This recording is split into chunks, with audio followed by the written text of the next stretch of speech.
عليكم ورحمة الله وبركاته. ما أنتوا عارف أنا كهذا فيديو قبل أو كسبسن بلوجر. وراء حبرنا أنا بلوجر محلها. سيدا لو سميها بلوجر. بلوجر فائد أولي بحكم ده. يا سمي سنكرو. بلوجر وقاب ويب سايت عمل وكو داوعي كرتو وحيابها قرتيد أما وربحينا هذا عدد وجود بينكتي. بلوجر مركي عرفت إنها سميس بحبها أنت جيميل أكاونت ما دام بلوجر إلى ده جوجل. أوكي وبلوج فري مكاجا بانو هوستين هنا هوستين يبستي هوستين كيو دومين كبوا وحول بوا فري وحبحينا جوجل. أوكي محو فائدة ليه هاي بلوجر مركا فائدوين كبلوجر وليه وحكم ده يعني إن dadka wax ku bartid ama information ugu gudbisid ama ganacsiga xitaa ku xayisiisid yaa sameeysan karo blogger qof walba oo yani idea leh ama fikir hayo fikirkaas oo u gudbinayo dadka online ka oo sameeysan kara blogger. Okay hadda waxa guud galeena marka qaabka blogger loo sameeyo ugu horeen waxa u baahan tahay inaad Google tagtid halka aad ku qortid blogger. Okay blogger marka qortid waxa ku imaan doona blogger.com create a unique and beautiful blog. waa kana u jeedin waxa la blogger.com blogger waxa la soo launch gareeyay 23 August 1999 registration optional free. Okay waxa iska leh Google iska leh blogger marka u baahan tahay inaad iska diiwaan geliso halkan kale ku dheh meeshan kale ku dheh kadib waxa ku soo bixi doona shaashadan qaabkan u taalo waxa ku dhufataa marka create your blog halkan ku dhufo. Okay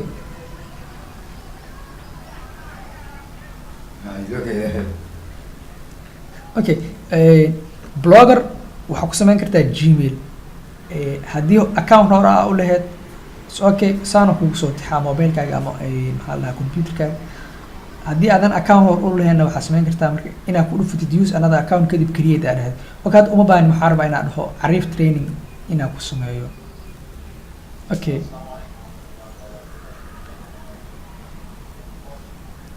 ما قاعد مرة بعض عقول فتاة create your blog.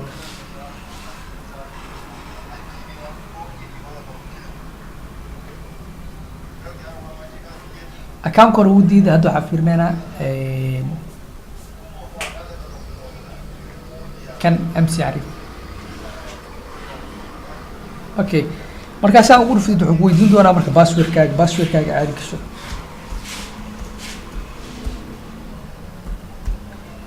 كدي بحال هذا next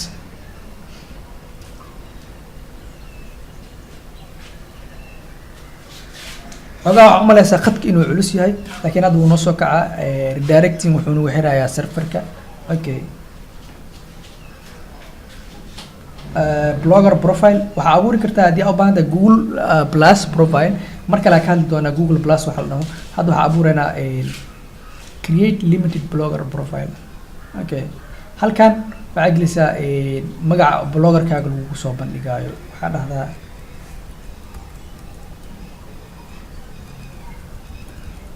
okay kadib waxa dhahdaa continue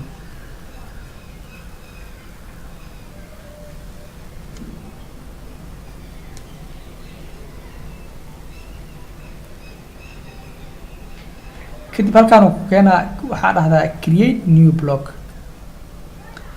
ماشان waxaa gelisaa title-ka yani ciwaankaaga qaabka uu maxaa la dhahaa title-kaaga iyo waxa aad ka hadlayso tusaale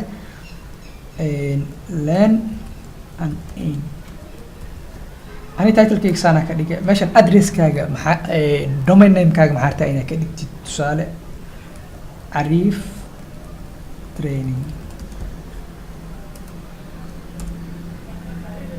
Okay kana ka dhigay wuxuu xaqiijinaa marka account-kan in hore loo sameystay iyo in kale ariftraining.blogpost.com. okay calaamada saxda uu soo saaray waa si socon karnaa waxa u baahan tahay ugu horreyn inaad dooratid maxaa la dhahaa template waa waxaana la dhahaa kan waxaa la dhahaa template waxaa u baahan tahay inaad doorato ugu horeyn template ama qaabka website-kaagana shaqada uu noqon doono. kadib waxaa ku dhufataa marka create blog. okay, bloggeeni wuu abuurmay.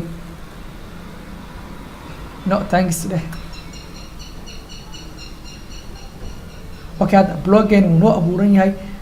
markaa rabtid inaad aragtid qaab uu kusoo baxaayo waxaa ku dhufataa view blog. kadib waxaa arki doonaa qaabka uu kusoo baxay. okay, website maxaa la dhahaa bloggeeni hadda qaabkana kusoo baxay. waxaa baran doonaa sida menus loogu diro, sida sawiro iyo post iyo waxyaabahaas loogu soo daro, social media pageskaagi waxyaabahaas qaababka loogu soo diro. okay, waa step by step. shaqo walba hal maalin laguma qaban karo. asalaamu calaykum waraxmatullaahi wabarakaatu.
We need.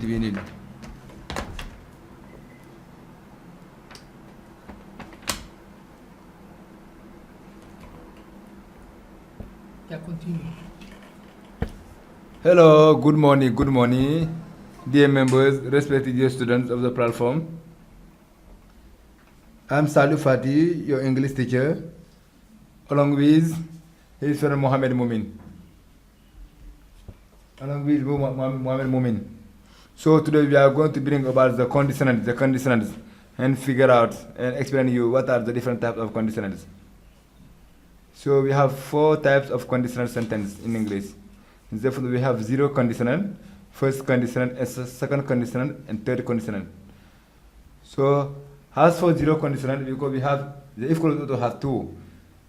We have the first if clause and main clause. If clause stress about condition. The main clause for results. Zero conditional is what it is used for present real factual situation.